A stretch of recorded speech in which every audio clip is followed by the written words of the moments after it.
就在这几天，习近平在中东最铁的哥们儿伊朗最高安全会议秘书拉里贾尼被以色列的无人机精确定点清除。和拉里贾尼一起被送走陪葬的，还有手握近200万重兵的伊朗第3大武装力量巴斯基的领导人。据说老习看着报告手直哆嗦，憋了半天，拍着桌子喊出了一句极其荒诞的话：查，给我往死里查。那可是明泽的老铁啊！为什么这么激动？俄罗斯和伊朗的最高安全会议是真正决定国家一切的机构，而拉里贾尼就是哈梅内伊指定的一旦自己出事后的临时最高权力掌控者，是除领袖外的2号实权人物。现在这根维系伊朗神权运转的最后一根稻草被1秒钟报销了。这是自1979年霍梅尼掌权以来，伊朗第一次出现极其恐怖的权力真空，而且那些见不得光的红色家族在海外的利益勾兑，那些见不得光的石油黑钱和地下洗钱通道，全靠这位老铁在中间穿针引线。现在公主殿下的海外密友兼超级提款机就这么被以色列给报销了，老父亲能不发飙吗？心疼完闺女的老铁之后，紧接着涌上老习心头的是建政以来前所未有的极度恐慌。这次负责保护这位老铁的全是他亲自批条子送过去，号称能让美军 F-35无处遁形的中共最顶级防空系统。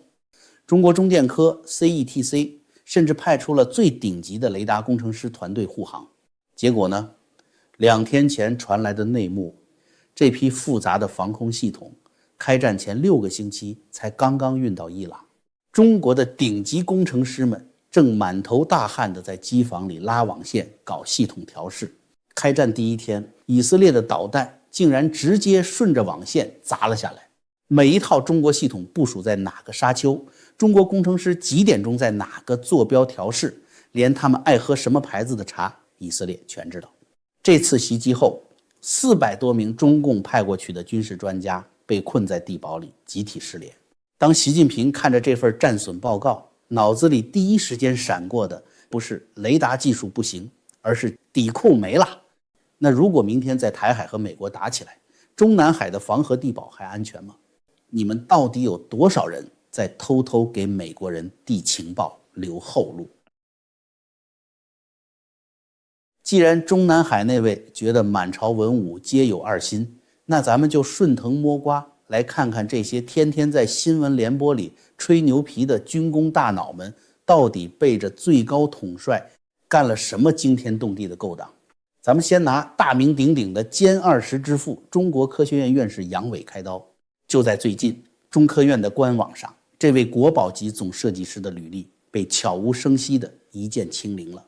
其实早在2025年1月，他就在美国的报告中被点名，称歼20的总师正在接受调查。到底出了什么事？真相是他这是在拿全中国飞行员的命和老习的江山当提款机。歼20号称单价造价1.1亿美元的5代隐身战机，这钱是怎么花出去的？这就牵出了一个极其庞大的上下串通的贪腐铁三角。买方时任军委装备发展部部长，今年1月24日刚刚轰然落马的军委副主席张又侠，以及他一手提拔的空军装备部部长朱成；卖方中航工业前总经理谭瑞松，以及这位被一键清零的总师杨伟。他们是怎么洗钱的？这段内幕说出来简直让人后脊发凉。当年空军装备部部长朱成专门跑去视察西北工业大学的一家校办企业博利特，这家公司打着什么高科技幌子？他们宣称将 3D 打印钛合金结构件大量应用在了歼20的机身上，而杨伟作为总师，直接大笔一挥，签字拍板，深度卷入了这个利益链条。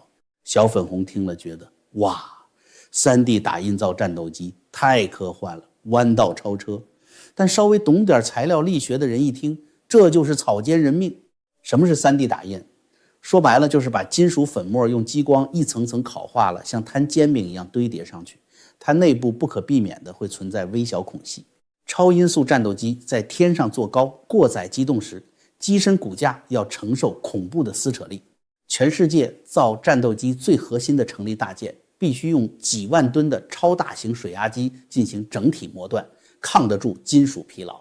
你现在用烤粉末堆出来的 3D 打印件去替换磨断件，还装在5代机上，这简直就是飞着飞着拉个急转弯，机身当场空中解体。那杨伟为什么非要推这种不靠谱的技术？因为打着填补国内空白的幌子，经费好骗，成本不透明。在这个极其黑暗的潜规则里，高科技回扣率高达 5% 到 10%， 甚至 20%。 算笔滴血的账，一架歼20造价 1.1 亿美元，吃 10% 回扣就是1100万美元。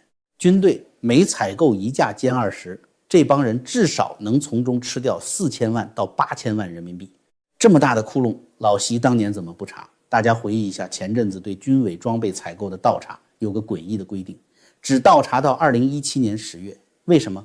因为2015到2017年恰恰是张又侠主管采购跟中航工业全面对接的关键期。当时的老习明摆着是，你只要喊我核心，我就保你发财。但为什么到了今年，老习突然翻脸不认人，把张又侠逮了，又把杨伟这种国保院士物理灭口？这就叫极度恐慌下的绝命反扑。因为在委内瑞拉的防空雷达失明了，老习明白了，到了台海开战那天，连他自己的项上人头都得落地。只要怀疑你地情报造的破铜烂铁保不住独裁政权，那就必须以反腐的名义统统杀掉，一个不留。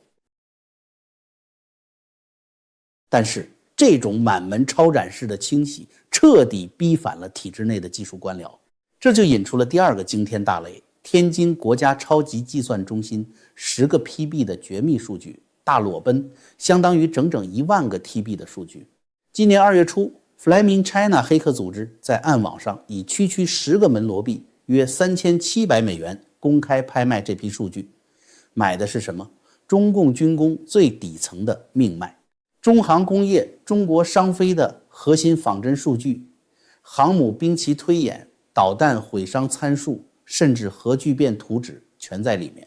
新闻联播里吹嘘的数字长城，里面居然还在大量使用老掉牙的 Windows 7系统，并行节点共用同一套密码，把1万个 TB 的数据像蚂蚁搬家传到海外，至少要大半年。这绝对是超算中心内部的高级技术主管自己烤出硬盘挂网倒卖的。为什么卖国？因为中南海杀红了眼，底下人的信仰早就崩塌了。 CIA 发布的安全联系指导招募视频点击量奔着1亿2千万去了。这是一场跨越国境的灵魂大招聘。体制内的官员拿到因公护照出国落地瞬间，立刻销毁联系方式，上演预谋跳船，搞得出国审批陷入无人敢批的死局。面对核弹级危机，中共零回应装死，因为法不责众，众里全是常委的白手套。但憋在肚子里的恶气，老习全撒在了造破铜烂铁的军工大脑头上。吴曼清、魏意银、赵献庚集体被除名。南京第14所、合肥第38所的科研人员被大客车一车车拉走，因为在伊朗被降维打击的防空雷达就是他们造的。高超音速专家方岱宁更是在出差途中离奇暴毙。朋友们，在这个节骨眼上，我们看看真实的国际战局，再看看中共军队的底牌。以色列现在是霸气的双线作战，空军依靠绝对的科技代差，定点清除了伊朗国家权力中枢的2号人物。陆军更是不含糊，正在黎巴嫩境内大举前推，甚至要划出50公里的安全隔离带，把真主党打得毫无还手之力。而中共呢，天天在阅兵式上吹嘘5代机，结果日本防卫研究所的最新卫星照片拍得清清楚楚，在河南鲁山基地，中共竟然在把大量60年前老掉牙的战斗机改装成自杀式无人机。人家以色列在实战中摧枯拉朽，中共却拿爷爷辈的破铜烂铁当炮灰，去消耗台湾的防空导弹，这得多绝望，多心虚。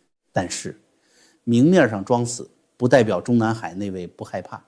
这口恶气，公主老铁被炸死的这笔血债，统帅必须找人撒。撒在谁头上？全撒在了那帮造破铜烂铁的军工大脑头上。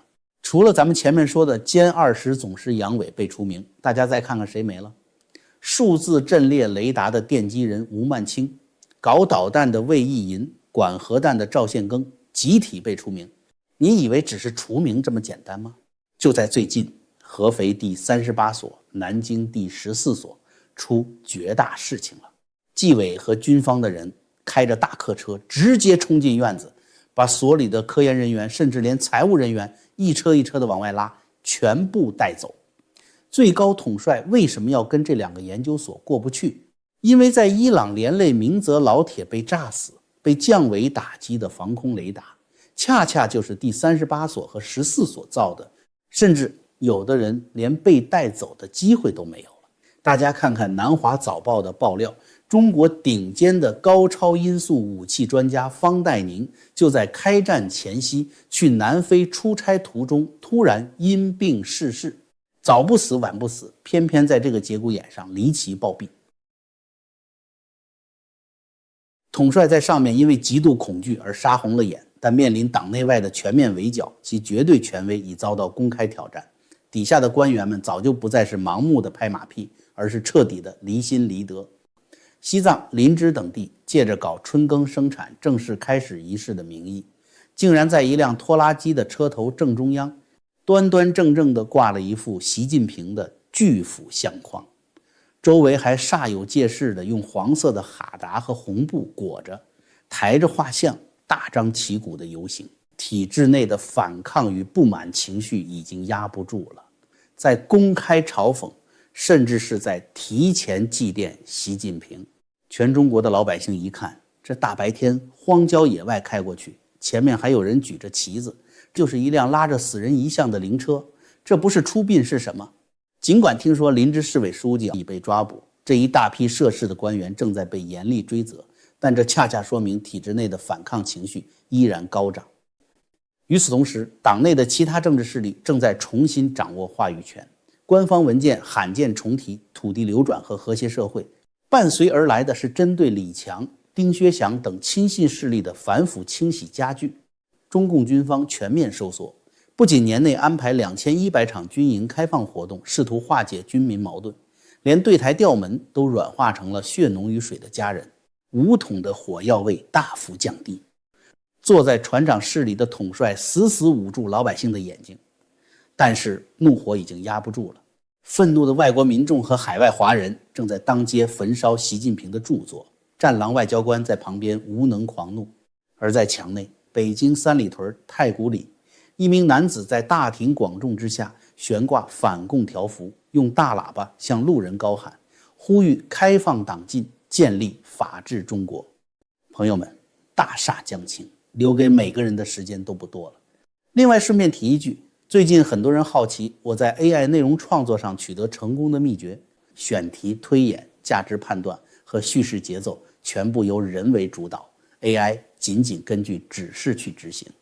这门课程不仅适用于想成为 YouTuber 的创作者，也广泛适用于各行各业的从业者。欢迎大家点击视频下方的链接订阅。